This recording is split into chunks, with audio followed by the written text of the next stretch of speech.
बिस्मिल्लाहिर्रहमानिर्रहीम। अस्सलामुअलैकुम। Welcome to my YouTube channel. आज मैं लेके आई हूँ बहुत ही मज़ेदार सी डिलीशियस सी चना दाल कोफ्ता करी की रेसिपी। ऐसी रेसिपी जो महंगाई के इस दौर में हमें हमारे बजट के लिए बहुत ही ज़रूरी है कि हम अपने कम बजट में कोई अच्छी सी अगर चीज़ बनाना चाहते हैं तो ये जो रेसिपी है वो परफेक्ट है। आप ज़रूर इसको ट्राई कीजिएगा।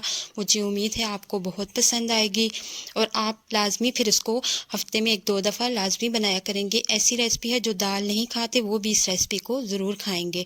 तो यहाँ पे मैंने लिए चना दाल, इसको मैंने भिगो के रख दिया था।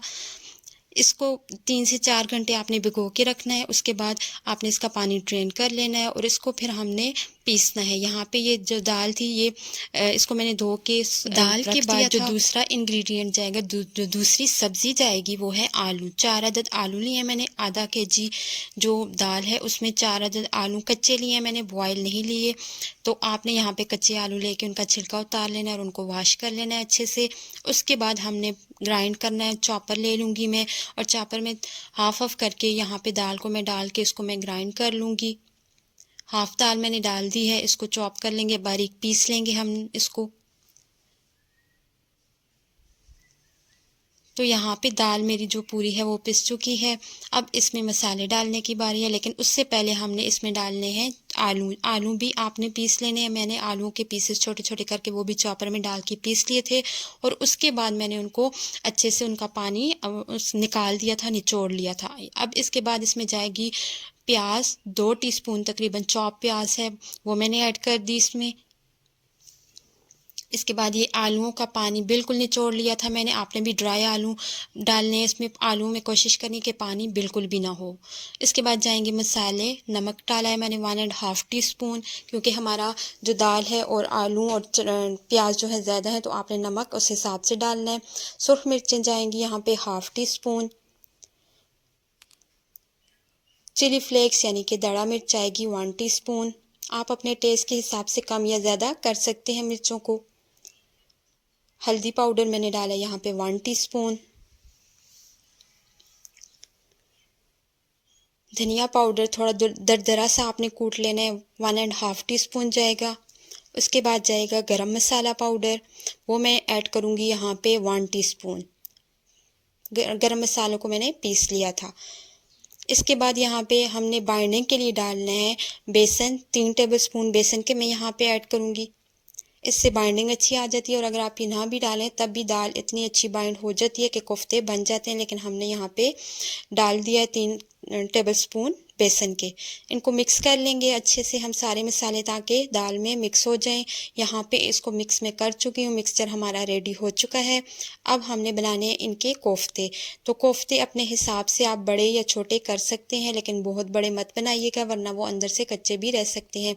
यहाँ पे मैं कोफ्तों के लिए मिक्सचर लेके उसको अपने हाथों में राउंड शेप दे लूँगी और इस तरह से आप उसको अपने हाथों में फेरेंगे तो आपका कोफ्ता जो है राउंड शेप में बन जाएगा। एक कोफ्ता मैंने बना लिया है, एक और कोफ्ता मैं आपको यहाँ पे बना के बता देती हूँ। बहुत ही इजी मेथड से हम कोफ्ता बना सकते हैं बिल्कुल राउंड शेप में।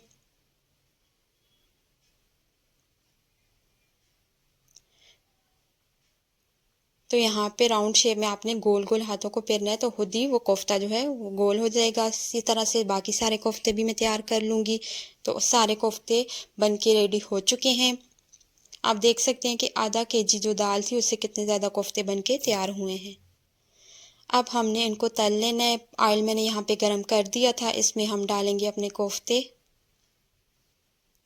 एक साइड से हम कलर आने देंगे, हल्की हल्की आंच पे पकाना है। बहुत ज़्यादा आपने आंच को तेज़ नहीं करना, मीडियम आंच रखनी है आपने। एक साइड से कलर आने पे हम इनको पलट लेंगे।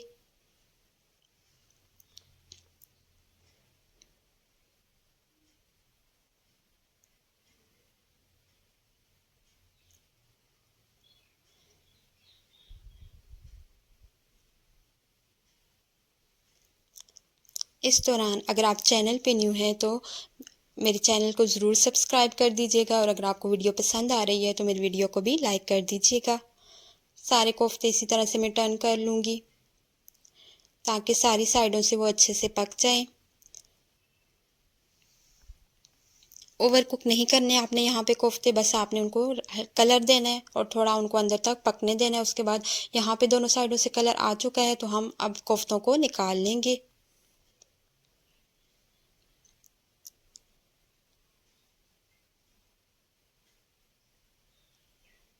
आप चाहें तो आप इनको यहाँ पे निकालने के बाद किसी भी ज़िप लॉक बैग में डाल के, तो आप इनको एयर टाइट जार में डाल के इनको फ्रीज़ भी कर सकते हैं और इनको बाद में यूज़ के लिए भी 1 महीने तक आप इसको यूज़ भी कर सकते हैं। आप फ्रिज में रख के इसको बाद में यूज़ कर लें। तो बाकी कोफ्ते भी मैंने रेडी कर लिए थे। अब ऑयल लिया मैंने 1 कप, उसमें चॉप्ड अनियन, बिल्कुल चॉप हुआ प्याज मैंने शामिल कर दिए। तकरीबन 2 अदद प्याज लेके उसको मैंने चॉप कर लिया था। इसको हल्का सा सौते कर लेना, इसका कलर जो है लाइट हो जाए। हमने इसको रेड नहीं करना, ब्राउन नहीं करना, सिर्फ कलर लाइट करना है। उसके बाद हम इसमें डालेंगे लहसुन। लहसुन जो है यहाँ पे मैंने पेस्ट बना लिया उसका 10 से 12 जवे लहसुन के लेके उनका मैंने पेस्ट बना लिया। तकरीबन 1 टेबल स्पून यहाँ पे लहसुन होगा, उसको भी हमने ऐड कर दिया और उसको 2 से 3 मिनट तक हमने पकने देना है, ताकि जो लहसुन की खुशबू होती है वो बिल्कुल ख़त्म हो जाए और इसकी जो स्मेल है वो ना आए। अब हम डालेंगे मसाले। मसालों में जाएगा 1 टीस्पून नमक। कोफ्तों में हमने ऑलरेडी मसाले डाले हुए हैं, इस वजह से हमने ग्रेवी का ही मसाला यहाँ पे डालना है। सुरख मिर्चें जाएंगी 1 टीस्पून।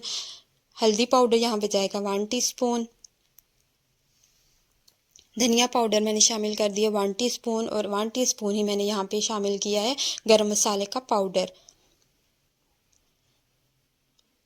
इनको मिक्स कर लेंगे और मिक्स करने के बाद हमने ज़्यादा देर इनको इस तरह नहीं छोड़ना। फिर इसके बाद टमाटर की प्यूरी जाएगी। टमाटर जो है मैंने पेस्ट बना लिया था, 5 अदर टमाटर लेके उनको मैंने ब्लेंडर में डाल के थोड़ा सा पानी डाल के उनका पेस्ट बना लिया था। तो यहाँ पे अब हम टमाटर का पेस्ट यूज़ करेंगे।